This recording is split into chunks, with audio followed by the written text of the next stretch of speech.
안녕하십니까. 천안의 경매박사 정호연 박사입니다. 이번 주에는 경매에 있어서 입찰의 순서를 어떻게 정할 것인가.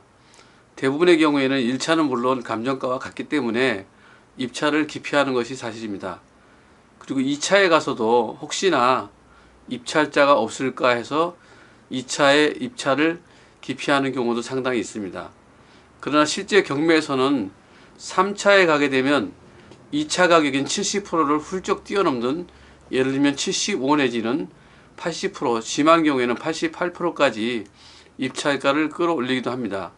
그 이유는 시간이 갈수록 정보가 공개되기 때문에 경쟁하는 사람들이 많아지기 때문입니다.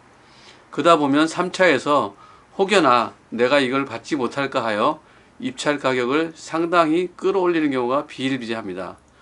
따라서 2차의 70%의 일명 나홀로 입찰을 하시는 것이, 특히 공장이나 상가라든지 관심 있는 물건 내지는 효용가치가 높은 물건, 또는 공장 운영하는 분이 직접적으로 공장을 낙찰받아야 하는 사정이 있는 경우에는 반드시 2차에서 낙찰을 받으셔야 됩니다. 3차에 가게 되면 높은 가격으로 낙찰이 되고 경쟁을 하게 됨으로써 금전적으로 손해를 입게 됩니다. 물론 2차의 나홀로 입찰이라는 것은 가끔은 혹시나 잘못된 물건을 나만 들어와서 받는가 하는 그런 의구심을 갖기도 합니다. 그러나 정확한 분석을 통하여 받는다라면 아무런 문제가 될 게 없습니다. 그리고 2차에 받게 된다면 주변에서 왜 그걸 2차에 받냐, 3차의 가격이 낮아질 텐데 라고 합니다.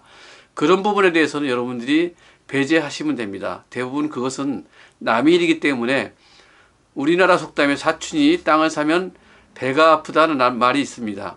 그래서 나온 말이지, 실질적으로 3차에 가게 되면 우량한 물건들은 이미 2차 가격을 뛰어넘는 74에서 88% 정도의 낙찰이 되는 것을 사례를 통하여 알 수 있습니다. 따라서 꼭 진정받아야 될 물건은 2차에서 나홀로 입찰 내지는 74, 78% 범위 내에서 난전하게 낙찰받는 것이 부동산 경매의 지름길이 하겠습니다.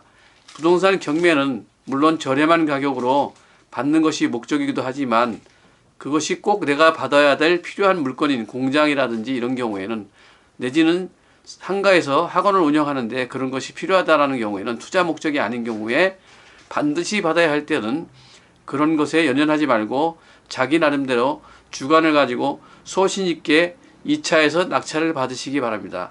감사합니다. 이상 법학박사 정호연이었습니다.